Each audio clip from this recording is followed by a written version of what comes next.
Hello दोस्तों। Gurukul PCS classes में आप सभी का स्वागत है। आज हम आपके लिए एक नई वीडियो लेके आए हैं जिसमें हम आप लोग को आज विलोम शब्द की एमसीक्यू कराएंगे।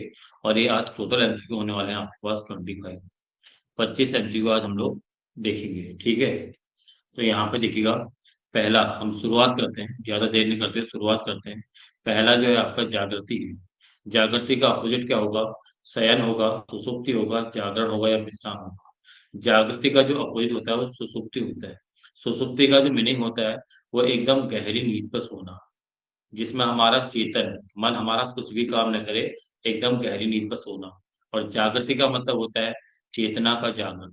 किसका जागरण? चेतना का जागरण। मतलब आपका मन क्या है, हर जगह एकदम हर चीज के लिए एक्टिव है, हर चीज के लिए क्या है, तत्पर रहेगा, तो उसको जागृति बोलते हैं। शयन, और शयन का जो होता है वो होता है जागरण लोग। शयन का जागरण। शयन मतलब सोना होता है, जागरण मतलब उठा रहना होता है। ठीक है। और विश्राम का मतलब होता है रेस्ट करना। नेक्स्ट है, निम्न में से कौन सा शब्द कृपा का विलोम है?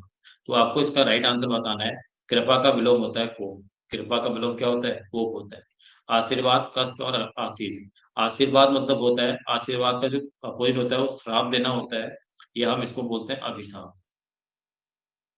जो आशीर्वाद शब्द होता है वो एक आपके अच्छे पॉजिटिव सेंस के लिए जो होता है, आपको कोई अच्छी आपके विशेष करेगा, या आपको एक अच्छा सा आगे के लिए मार्गदर्शन करेगा, आपको आशीर्वाद देगा, उसको बोलते हैं। अच्छी विशेष के लिए जो चीज की जाती है उसको आशीर्वाद बोलते हैं। और श्राप मतलब आपको कहीं पर कुछ ना कुछ ऐसी कंडीशन के लिए, मतलब बद्दुआ देना भी हम लोग कह सकते हैं, उसको अभिशाप बोलते हैं। कष्ट, कष्ट का मीन्स होता है परेशानी। इसका अगर कुछ नहीं मिलेगा अपोजिट, तो इसका होता है सुख हो जाता है। और आशीष भी, आशीष शब्द भी आपका किससे रिलेटिव है? आशीर्वाद से रिलेटिव। आशीष शब्द भी किससे रिलेटिव है? आशीर्वाद से रिलेटिव है।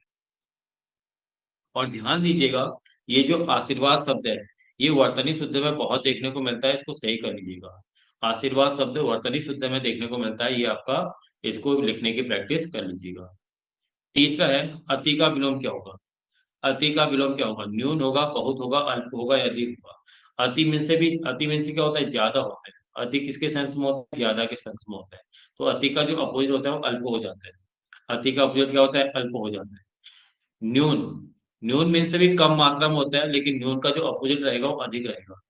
अति का अल्प रहेगा और न्यून का अधिक रहेगा, ध्यान दीजिए। बहुत, बहुत अपने आप में ज्यादा मात्रा होती है, तो बहुत का कम हो जाएगा। और अधिक का आपको पता है क्या हो जाएगा? कम हो जाएगा। नेक्स्ट देखिएगा चौथा, कौन सा शब्द जटिल का विलोम होगा? कुटिल होगा, सहज होगा, अजटिल होगा या सरल होगा। तो यहाँ पर जो आपका कुटिल का, जटिल का विलोम होगा वो सरल रहेगा। जटिल का विलोम क्या रहेगा? सरल रहेगा। जटिल में से क्या होता है? किसी चीज का उलझना, मतलब किसी चीज का अपने आप में क्या हो जाना? उलझ जाना। तो उसी को हम जटिल बोलते हैं। उसके बाद उसको सुलझाना थोड़ा टफ रहता है, और इसीलिए उलझी हुई चीज क्या होती है? अपने आप में एक सरल रहेगी, तो इसको सरल बोल देंगे। ध्यान देना इसका अपोजिट। ठीक है। और जो सहज होता है, सहज और सरल दोनों एक ही मीनिंग है। सहज में से भी सरल ही होता है, लेकिन जो यहाँ पर अपोजिट रहेगा जटिल का वो सरल रहेगा, इस बात को ध्यान दीजिए। कुटिल, कुटिल वो होता है जो चालाकी करता है। हम चालाक व्यक्ति को कुटिल कह सकते हैं, ध्यान देना। या जो चालाकी करता है, चालबाज रहता है, उसको हम कुटिल कह सकते हैं। और कुटिल का अपोजिट भी अपने आप में क्या होता है? सरल होता है, ध्यान दीजिए। तो अगला देखिएगा, पांचवा नंबर, तमस। तमस का विलोम क्या होगा? अंधकारमय होगा, ज्योतिर्मय होगा, आनंदमय होगा या प्रकाशमय होगा। तो तमस मीन से होता है अंधेरा। तमस मीन से क्या होता है? अंधेरा। तो यहाँ पर अंधेरे का क्या हो जाएगा? ज्योतिर्मय, उजाला। अंधेरे का क्या हो जाएगा? उजाला। ज्योतिर्मय हो जाएगा इसका अपोजिट। अंधकारमय का क्या हो जाएगा? प्रकाशमय हो जाएगा। अंधकारमय का क्या हो जाएगा? प्रकाशमय हो जाएगा। और आनंद मतलब क्या होती है? आनंद का क्या हो जाएगा? अपोजिट हो जाएगा विषाद। हर्ष, हर्ष का मीनिंग ही आनंद होता है। हर्ष का मीनिंग क्या होता है? आनंद होता है। और हर्ष का अपोजिट क्या दिया जाता है? विषाद दिया जाता है, तो इसलिए इसका मैंने विषाद आपको विलंब कह दिया। ठीक है। जिस तरह से ऑप्शन देगा उस तरह से हम लोग को वो काम करना होगा। अगला देखिए, विलोम शब्द है छली का। छली का क्या विलोम होगा? निश्चल होगा, बली होगा, धूर्त होगा, चालाक होगा। तो यहाँ पर छली मतलब जो छल कपट करता है, तो इसका जो विलोम हो जाएगा वो हो जाएगा निश्चल। छली में से क्या होता है? छल कपट करने वाला या चालाक व्यक्ति हम कह सकते हैं। छली का मतलब छल कपट करने वाला है, चालाक व्यक्ति। तो छली का जो पर्यायवाची रहेगा वो चालाक भी रहेगा, छली का पर्यायवाची धूर्त भी रहेगा, ध्यान दीजिए। ठीक है। अगला देखिए, और ये निश्चल, हाँ निश्चल में से क्या होता है, एक ईमानदार व्यक्ति हम कह सकते हैं निश्चल को। क्या कह सकते हैं, ईमानदार व्यक्ति कह सकते हैं हम लोग निश्चल को, ध्यान दीजिए। अगला देखिए, पाश्चात्य का विलोम क्या होगा, पारदर्शी होगा, प्लस्त होगा, पूर्व होगा, पौर्षत्य होगा। तो याद रखिएगा, पाश्चात्य का विलोम जो होता है पौर्षत्य होता है। पाश्चात्य का विलोम क्या होता है, पौर्षत्य होता है, ध्यान दीजिएगा, ठीक है। और पाश्चात्य मतलब क्या होता है, पिछला, जो बीत चुका है, पिछला जो बीत चुका है। और पौर्षत्य का क्या हो जाता है, आगे, जो आने वाला है, आगे जो आने वाला है। लेकिन कहीं कहीं किताब में आप लोग इसका मीनिंग पढ़ते हो पौर्वात्य, क्या पढ़ते हो, पौर्वात्य। लेकिन ये पौर्वात्य इसका अपोजिट नहीं होता है, ध्यान देना। पाश्चात्य का पौर्षत्य ही रहेगा, पौर्वात्य अगर ऑप्शन में रहेगा तो इसको गलत कर देंगे, काट देंगे। पूर्व का क्या होता है, पूर्व का तो पश्चिम होता है, अपोजिट। एक शब्द पश्चिम होता है, और यह हम कह सकते हैं इसका पश्चात। पूर्व में से पहले भी होता है, और पश्चात में से बाद में होता है। पूर्व में से एक दिशा होती है, और पश्चिम उसके अपोजिट हो जाएगा। पारदर्शी का मतलब होता है जिसके आर पार हमें दिखाई देता है या कोई चीज दिखाई देती है, तो इसका अपोजिट क्या हो जाता है, अपारदर्शी हो जाता है। क्या हो जाता है इसका अपोजिट, अपारदर्शी हो जाता है, ध्यान दें। अगला देखिएगा, निम्न में से कौन सा विलोम शब्द श्रोता का है, श्रवण, वक्ता, बधिर या वाचा। तो श्रोता मतलब सुनने वाला होता है, और वक्ता में से क्या होता है, बोलने वाला। वक्ता में से क्या होता है, बोलने वाला, इसका पर्यायवाची हो जाएगा। श्रवण में से भी सुनना होता है। बधिर में से क्या होता है, बधिर का मीनिंग मीनिंग होता है जो बिल्कुल भी नहीं सुन सकता है। और इसका जो अगर अपोजिट लगेगा, सुनने के सेंस में ले सकते हो आप, ध्यान देना। बधिर का मतलब होता है जिसको कुछ भी ना सुनाई दे, उसको बधिर बोलते हैं।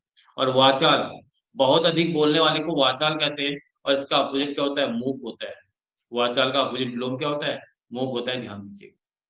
अगला देखो, इसिप्त का विलोम क्या होगा, इसिप्त का विलोम है परोपसित, अनु असुनिप्त, परोपसित या असुनिप्त या अनिसिप्त या अभिसिप्त। तो इसका जो राइट आंसर होगा वो अनिसिप्त होगा, अनिसिप्त होगा, ठीक है। तो यहाँ पे इसिप्त का आंसर हो जाएगा अनिसिप्त, ठीक। इसिप्त का जो मीनिंग होता है वो होता है चाहा हुआ, किसी को चाहना। या हम कहेंगे इसिप्त का मतलब क्या होगा, चाहा हुआ या किसी को चाहना। तो अनिसिप्त का मतलब जिसको चाहा न जाए, जिसको चाहा न जाए। अगला देखिए नेक्स्ट, विधवा का विलोम क्या होगा, किसका, विधवा का विलोम क्या होगा, अविवाहित होगा, कुमारी होगा, सधवा होगा या विधुर होगा। तो विधवा का विलोम होता है सधवा, विधवा का विलोम होता है सधवा। विधवा में से वो स्त्री होती है जिसका पति ना हो, या जिसका पति डेथ कर गया होगा, मर चुका हो। तो सधवा में से होता है जिसका पति उसके साथ में रह रहा हो। अविवाहित का मतलब होता है जिसका विवाह न हुआ हो। और कुमारी, कुमारी शब्द किसके लिए यूज किया जाता है, 10 से 12 साल की लड़कियों को कुमारी शब्द से प्रयोग करते हैं, ध्यान देना। अविवाहित का मतलब 18 साल से ऊपर की लड़कियां। कुमारी का मतलब है 10 से 12 साल की जो लड़की होती है उसको कुमारी शब्द से प्रयोग करते हैं। और कुमारी का विलोम होता है, कुमारी का विलोम क्या होता है, कुमार होता है। और विदुर, विदुर वो होता है जिसकी पत्नी न हो। विदुर वो होता है जिसकी पत्नी न हो। और इसका जो अपोजिट रहेगा वो सपत्नीक रहेगा, क्या रहेगा, सपत्नीक। विदुर का विलोम सपत्नीक, और विधवा का विलोम सधवा रहेगा, ध्यान दीजिए। नेक्स्ट है आपका, निम्न में से अल्पज्ञ का विलोम होगा, अवज्ञा होगा, अभिज्ञ होगा, कृतज्ञ होगा या सर्वज्ञ होगा। अल्प में से कम होता है, अल्प में से कम होता है, और सर्व में से सभी होता है। तो इसीलिए जो अल्पज्ञ का विलोम होगा वो सर्वज्ञ होगा। सर्व में से सभी, अल्प में से कम। तो अल्प का विलोम क्या हो जाएगा, सर्वज्ञ हो जाएगा, ध्यान दें। अवज्ञा, जो आज्ञा न मानता हो, या जो अनादर करता है, आपकी बातों का अनादर करता है, क्या करता है, अनादर करता है, या जो आपकी बातों की उपेक्षा करता है, उसी को अवज्ञा बोलते हैं, ठीक है। अभिज्ञ, अभिज्ञ का जो मीनिंग होता है, जानने, अभिज्ञ कहते हैं, जानने वाले को क्या कहते हैं, अभिज्ञ कहते हैं। और इसके लिए एक शब्द और यूज होता है जिसको हम विज्ञ कहते हैं। अभिज्ञ के लिए एक शब्द और यूज होता है जिसको हम क्या कहते हैं, विज्ञ कहते हैं, जानने वाला। कृतज्ञ, ये आपका वन वर्ड में आता है, किसी के किए गए उपकार को मानने वाला। ये आप कहेंगे, किए गए उपकार को मानने वाला, किए गए उपकार को मानने वाला, इसको बोलते हैं कृतज्ञ। ठीक है। अगला देखिएगा, अथ। अथ का विलोम क्या होगा? पृथक होगा, इति होगा, अति होगा, नोटा होगा। तो अथ का होता है इति। अथ का क्या होता है? इति। अथ मीन से होता है प्रारंभ करना या आरंभ करना। अत मीन से होता है प्रारंभ करना या आरंभ करना। इति मीन से होता है समाप्त करना। इति मीन से क्या होता है? समाप्त करना। पृथक मीन से क्या होता है? अलग करना। और अति में से ज्यादा होता है, और अति का भी थोड़ी देर पहले मैंने अल्प आपका विलोम बता दिया है। अगला देखिएगा, निम्न में से कौन सा शब्द अवर का विलोम होगा? निम्न में से कौन सा शब्द अवर का विलोम होगा? प्रवर होगा, लघु होगा, सुवर होगा या कनिष्ठ होगा? तो जो आपका अवर का विलोम होता है वो प्रवर होता है। अवर का विलोम क्या होता है? प्रवर। अवर में से होता है छोटा, और प्रवर में से क्या होता है? बड़ा। या फिर मैं अवर की अगर मीनिंग लेके चलूं तो अवर का जो अर्थ होता है, जो श्रेष्ठ न हो। जो श्रेष्ठ न हो उसको भी अवर कहते हैं, और प्रवर जो श्रेष्ठ हो उसको क्या कहेंगे? परवर कहेंगे। ठीक है। लघु, लघु में से छोटा होगा। लघु में से क्या होता है? छोटा होता है। तो लघु का क्या अपोजिट क्या हो जाएगा? दीर्घ हो जाएगा। लघु का अपोजिट क्या हो जाएगा? दीर्घ। और कनिष्ठ का अपोजिट क्या हो जाएगा? ज्येष्ठ हो जाएगा। और याद रखना, ये कनिष्ठ शब्द आपका वर्तनी शब्द है। कनिष्ठ में कहीं कहीं आपको इस तरह से भी देखने को मिलेगा, और आपको ये भी ऐसा ही लगेगा। तो कनिष्ठ होता है, कनिष्ठ नहीं होता है, ध्यान देना। ठीक। अगला देखो, अनुनासिक का विलोम क्या है? मैंने आपको अनुनासिक शब्द वर्णमाला पढ़ाया था। जिसने वर्णमाला मुझसे पढ़ी होगी, या जिसने कहीं भी वर्णमाला पढ़ी होगी, वहां पर अनुनासिक शब्द उसने पढ़ा होगा। अनुनासिक का विलोम क्या होगा? नासिका होगा, सामासिक होगा, नेनुनासिक होगा या ऐतिहासिक होगा। तो अनुनासिक का मतलब होता है जिन वर्णों के उच्चारण को हम मुंह और नाक दोनों से करते हैं। मुंह और नाक दोनों से उच्चारित करते हैं, अनुनासिक होता है। और इसका अपोजिट होता है नेनुनासिक, जिसका उच्चारण हम केवल किससे करते हैं? मुंह से करते हैं। नासिका में से नाक होता है। और नासिका वर्ण कितने होते हैं हमारे पास? 5 प्रकार के होते हैं। जो हमारे क्या होता है? आपका स्पर्श व्यंजन के अंतिम वर्ण पंचमाक्षर होता है, ध्यान दीजिए। सामासिक। सामासिक का मतलब क्या होता है? समाज से जुड़ा हुआ। समाज से जुड़ा हुआ। सामासिक का मतलब होता है समाज से जुड़ा हुआ। और एक शब्द होता है सामायिक। समसामयिकी आपने नाम सुना होगा। सामयिक का मतलब होता है वर्तमान घटना से जो भी घटनाएं घटित हो उसको दिखाना है, दर्शाना। वर्तमान में जो भी घटनाएं हो रही है उसके बारे में बताना सामयिक कहलाता है। ऐतिहासिक, इतिहास से संबंध रखने वाला। ऐतिहासिक शब्द किसके लिए प्रयोग होता है? इतिहास से संबंध रखने वाला। इतिहास से संबंध रखने वाला। इतिहास से संबंध रखने वाला ऐतिहासिक है। आवेशित शब्द का विलोम होगा अनावृत, अनावेशित, अनावृष्ट या अनाश्रित। तो आवेशित का विलोम होता है अनावेशित। आवेशित का जो मीनिंग होता है वो रहता है किसी की राय को व्यक्त करने के लिए या भावना को जगाने के लिए। आवेशित करना, भावना को जगाना। जैसे मैं कहूंगा, आप लोग में से कोई कहेगा सर हमारा पढ़ने में मन लग रहा है, हमें पढ़ाई में मन नहीं लगता है। तो मैं आपको ऐसी ऐसी बातें कहूंगा, ऐसी ऐसी बातें कहूंगा कि आपके अंदर का जो एनर्जी लेवल है वो अपने आप में पॉजिटिव इंक्रीज होता रहेगा। मैं बार बार कहते रहूंगा, और आप लोग के अंदर की जो एनर्जी आएगी उसी को आवेशित होना भी बोलते हैं। कभी कभी देखते हो आप लोग, आपका फ्रेंड सर्किल रहता है, तो आप क्या करते हो? कभी कभी गुस्से में अपने दोस्त को जबरदस्ती का ऐसा आवेश करते हो कि वो लड़ने के लिए तैयार हो जाता है। तो उसी को आवेशित करना होता है। पॉजिटिव टर्म में भी आ सकता है, नेगेटिव टर्म में भी हो सकता है। और आवेशित शब्द आपने सुना होगा, जो बैटरी होती है, जो आपका इलेक्ट्रॉनिक और आपका क्या कहते हैं, ये क्या कहते हैं, दो तरह की बैटरी में आपकी दो धाराएं लगी रहती हैं, एक प्लस एक माइनस। तो उनको भी आवेशित करना बोलते हैं, ध्यान दीजिएगा। लेकिन यहाँ पे हिंदी के सेंस में जो आवेशित का मतलब होगा किसी की भावना को जगाना या किसी राय को व्यक्त करने के लिए इस शब्द का प्रयोग किया जाता है। और इसका जो अपोजिट होता है अनावे इसका जो अपोजिट होता है वो होता है अनावेशित। क्या होता है? अनावेशित। आवेशित का अपोजिट क्या होता है? अनावेशित होता है। इस बात को ध्यान दीजिएगा। ठीक है। अनावेशित का मतलब होता है किसी की भावना को रोके रखना, मतलब जगाना नहीं। अनावृत, अनावृत का होता है आवृत विलोम। अनावृत का विलोम क्या होता है? आवृत होता है।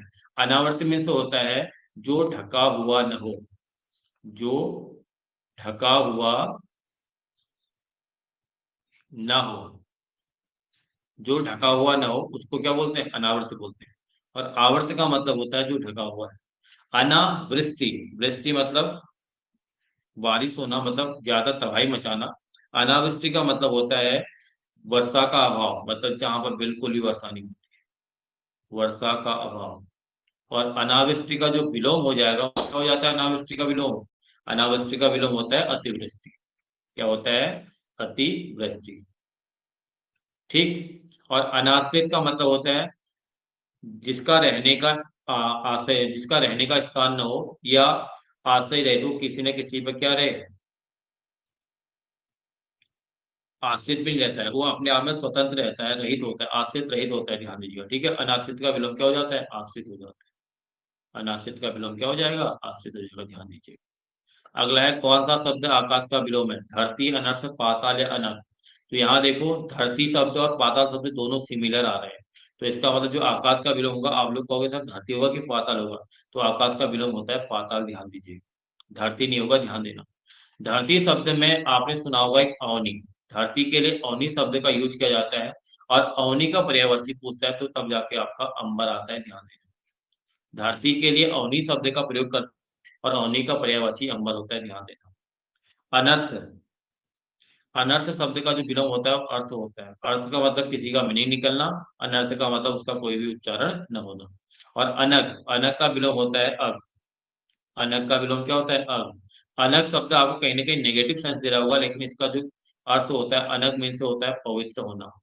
अनग का मतलब क्या होता है, पवित्र होना। और अग का मतलब क्या होता है, दोषी या दोष कह सकते हैं हम लोग, दोषी या दोष कह सकते हैं, ध्यान दीजिएगा।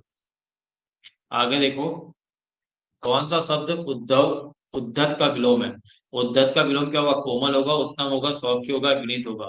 उद्धत मतलब आपका जो रहता है, उद्धत का मीनिंग हम कहते हैं अक्खा टाइप का, मतलब किसी के प्रति क्या नहीं होना, एक आपका कह सकते हैं हम शांति प्रिय न होना। विनीत का मतलब क्या होता है, सौम्य, विनीत होता है। उद्धत का विलोम क्या हो जाएगा, विनीत हो जाएगा, ध्यान रखना। विनीत का मतलब क्या होता है, सौम्य, शांत तरीके का इंसान। और उद्धत का मतलब अक्का टाइप का इंसान। कोमल, मुलायम होता है, पता है। उत्तम, उत्तम का विलोम अधम होता है, ध्यान देना। ये पूछा जाता है, बहुत बार पेपर में पूछा जाता है। उत्तम का विलोम क्या होगा, तो आपका आंसर आएगा उत्तम का विलोम क्या हो जाएगा, अधम हो जाएगा। और सौख्य, सौख्य का जो अर्थ होता है सुख से होता है, ध्यान देना। सौख्य का अर्थ किससे होता है, सुख से होता है, ध्यान दीजिए। अगला देखिए, उत्कृष्ट का विलोम क्या होगा? उत्कृष्ट का विलोम होता है आपका निष्कृष्ट। उत्कृष्ट का विलोम क्या होता है, निष्कृष्ट होता है, ध्यान दीजिएगा। उत्कृष्ट मीन से होता है आपका श्रेष्ठ या उत्तम। उत्कृष्ट मतलब होता है श्रेष्ठता या उत्तम। तो इसका जो विलोम हो जाएगा वो निष्कृष्ट हो जाएगा, ध्यान दीजिएगा। विकीर्ण मीन से होता है फैला हुआ। और इसका जो आंसर आ जाएगा वो संकीर्ण होता है। विकीर्ण मतलब होता है फैला हुआ, कोई चीज का फैलना। संकीर्ण है एकत्र करना, होता है इसका अपोजिट। सर्वश्रेष्ठ मतलब होता है जो सभी में श्रेष्ठ रहेगा, उसका अपोजिट हो जाएगा नीच शब्द हम कह सकते हैं सर्वश्रेष्ठ के लिए, ध्यान देना। उत्कीर्ण, उत्कीर्ण का मतलब होता है किसी चीज का खनन करना या नक्काशी करना। आपने नक्काशी शब्द सुना होगा, तो नक्काशी करना मतलब होता है उत्कीर्ण करना। नक्काशी करना मतलब होता है उत्कीर्ण करना, होता है उत्कीर्ण करना ही, उत्कीर्ण का मतलब ही नक्काशी करना होता है, ध्यान देना। किसी को छिलना, जैसे पुराने जमाने में अभिलेख वगैरह लिखा करते थे, उसी को उत्कीर्ण करना बोलते हैं। ठीक है। अगला है उपादेय का विलोम क्या होगा? उपादेय का विलोम आपका क्या आ जाएगा? उपादेय का विलोम होता है आपका अनुपादेय। उपादेय का विलोम क्या होता है, अनुपादेय होता है, ध्यान देना। उपादेय का मतलब होता है ग्रहण करने योग्य। उपादेय का अर्थ होता है ग्रहण करने योग्य। उपादेय का मतलब क्या होता है, ग्रहण करने योग्य। और अनुपादेय का मतलब क्या हो जाएगा, जिसको हम ग्रहण नहीं कर सकते। कौटिल्य का विलोम क्या होगा? मृदुलता होगा, आर्ता होगा, मादर होगा, आर्जर होगा। कौटिल्य का मतलब होता है आप टेढ़ापन, कोई टेढ़ा व्यक्ति होता है उसको कौटिल्य बोलते हैं। टेढ़ापन टाइप का जिसका बिहेवियर आपका रहेगा, उसको हम लोग क्या कह लेंगे, कौटिल्य कह लेंगे या कुटिलता। और इसका जो आपका विलोम होता है वो होता है आर्जव। आर्जव मतलब सीधा व्यक्ति, सीधापन। आर्जव का मतलब क्या होता है, सीधापन होता है, ध्यान देना। मृदुलता मतलब होता है कोमल। आर्तव का जो मद मीनिंग आता है वो माहवारी से लेके आता है, जो महिलाओं को हर महीने में आते रहती हैं, उसी को हम लोग आर्तव शब्द के लिए, आर्तव शब्द उसी के लिए जो होता है। ठीक है। और मार्दव का मतलब भी होता है मृदुता या कोमल, हम कह सकते हैं। मार्दव का मतलब मृदुता या कोमल कह सकते हैं। नेक्स्ट है, निम्न में से तिरस्कार का विलोम क्या होगा? तिरस्कार मतलब होता है, आपको पता है, अपमान करना होता है। और तिरस्कार का जो विलोम हो जाता है वो सत्कार करना होता है, सम्मान देना, किसी क्या देना, सम्मान देना। तिरस्कार का ही सम्मान नहीं होगा, तिरस्कार का सत्कार होता है, ध्यान देना। सम्मान भी आदर भावना से संबंधित है, सत्कार भी आदर भावना से संबंधित है। लेकिन अगर तिरस्कार का अपोजिट पूछता है तो हमेशा आंसर क्या आएगा आपका, आएगा। इस बात को ध्यान दीजिए। अगला देखिए, ध्वंस। ध्वंस का विलोम क्या हो जाएगा? ध्वंस मतलब किसी चीज को समाप्त करना, विध्वंस का मतलब भी किसी चीज को समाप्त करना होता है। विध्वंस होगा, सृजन होगा, विनाश होगा, या आपका क्या होगा, निर्माण होगा। तो ध्वंस का जो आपका विलोम आता है उसको कहते हैं हम निर्माण करना। ध्वंस का मतलब क्या होता है, निर्माण करना। ध्वंस मतलब किसी चीज को समाप्त कर देना, गिरा देना। और निर्माण करना मतलब आपने सुना होगा, निर्माण कार्य प्रकृति पहले निर्माण करते हैं, तो ये आपको निर्माण करना होता है। सृजन का मतलब भी आपका रचना करने से होता है, किस चीज की रचना करना। जैसे पृथ्वी की रचना की गई तो सृजन का मतलब होता है रचना करना। इसका अपोजिट क्या हो जाता है, विनाश करना हो जाता है। इसका अपोजिट क्या हो जाता है, विनाश हो जाता है, ध्यान देना। सृजन का अपोजिट क्या हो जाएगा, विनाश हो जाएगा। अगला है परिसीमन का विलोम क्या होगा? आपको परिसीमन का विलोम बताना है। ससीम, निर्सीमन, या ससीमन, या असीमन। तो परिसीमन का जो विलोम रहता है वो रहता है असीमन। क्या रहेगा, असीमन। परिसीमन मतलब किसी की एक सीमा या लिमिट तय होना, सीमा तय करना, सीमा तय करना। और असीमन का मतलब होता है उसकी सीमा बिल्कुल भी तय न होना, ध्यान देना। परिसीमन का पर्यायवाची ससीमन भी होता है, सीमित होना होता है। और ससीमन भी रहेगा, ससीम भी रहेगा और ससीमन भी, इसके क्या रहेंगे, पर्यायवाची रहेंगे। किसके पर्यायवाची रहेंगे, परिसीमन के रहेंगे, ध्यान दीजिए। अगला देखिएगा, कौन सा शब्द पुरस्कार शब्द का विलोम है? कौन सा शब्द पुरस्कार शब्द का विलोम है? और पुरस्कार का जो विलोम होता है वो दंड होता है। पुरस्कार का विलोम क्या होता है, दंड होता है, ध्यान देना। और यहाँ पे दूसरा है आपका साधुवाद भी होता है, साधुवाद शब्द है, टाइपिंग में थोड़ा मिस्टेक हो गई है। ये शब्द आपका क्या है, साधुवाद है। क्या है, साधुवाद। साधुवाद का मतलब क्या होता है, किसी अच्छे काम को करने पर उसकी प्रशंसा करना। साधुवाद का जो अर्थ होता है, किसी काम को करने पर उसकी प्रशंसा करना। कृपा का कोप है, अभी थोड़ी देर पहले मैंने आपको बता दिया। और आशीर्वाद का मतलब मैंने आपको बता रखा अभी थोड़ी देर पहले। आशीर्वाद का मतलब किसी की अच्छे कामों, किसी की क्या करना, अच्छे कामों के लिए उसकी तारीफ करना या उसको आशीर्वाद देना। मृषण। मृषण का विलोम क्या होता है? मृषण का विलोम होता है यहाँ पे रुक्ष। मृषण का विलोम क्या होता है, रुक्ष। रुक्ष से मतलब क्या होता है, खुरदरा कोई चीज। खुरदरे चीज को हम रुक्ष बोलते हैं। और मृषण का मतलब होता है कोई कोमल चीज। कैसी चीज, कोमल या सॉफ्ट या मुलायम चीज, ठीक है। गाफिल। गाफिल का मतलब होता है जागना या जागृत होना। गाफिल का जो अर्थ होता है जागृत होना होता है। और गाफिल का जो विलोम हो जाएगा ना, बेसुध होना। किस चीज की, शुद्ध न लेना, उसको हम बोलते हैं बेसुध होना। गाफिल का विलोम हो जाएगा बेसुध, और गाफिल का जो मीनिंग हो जाएगा, जो अर्थ हो जाएगा, हो जाएगा जागृत। साबुत आपको पता है, साबुत का मतलब होता है कोई चीज का संपूर्ण रहना, किसी चीज का संपूर्ण रहना। और इसका अपोजिट होता है भग्न। भागने का मतलब होता है टूटना या टूटा हुआ। भागने का मतलब टूटना या टूटा हुआ। और कम का हो जाता है बहुत, ये कम का हो जाता है अधिक। कम का क्या हो जाता है, विलोम अधिक हो जाता है, ध्यान दीजिए। ठीक है। तो ये आज आपके लिए हमने विलोम शब्द के 25 एमसीक्यू कंप्लीट कर लिए हैं। बाकी अगली जो हमारी वीडियो आएगी अब वो तत्सम तद्भव की आएगी, भाग 2 आएगा। अभी विलोम शब्द का भाग 1 आपके पास आ रहा है। और अब इसके बाद जो नेक्स्ट वीडियो आएगी तत्सम तद्भव की भाग 2 आएगी, ठीक है। और हमारी ऑनलाइन और ऑफलाइन कक्षाओं के लिए संपर्क करना चाहते हैं तो 2 नंबर आपके सामने, संपर्क नंबर रहते हैं, इन पे कॉन्टेक्ट कर लीजिएगा। और बाकी जो फ्री टेस्ट सीरीज प्राप्त करने के लिए हमारे टेलीग्राम लिंक को जरूर ज्वाइन कीजिएगा। ये लिंक आपके नीचे हमने सामने दे दिए हैं। आज के लिए यहीं पर हम वीडियो समाप्त करते हैं। और वीडियो अच्छी लगे लाइक सब्सक्राइब और शेयर जरूर कीजिएगा। धन्यवाद।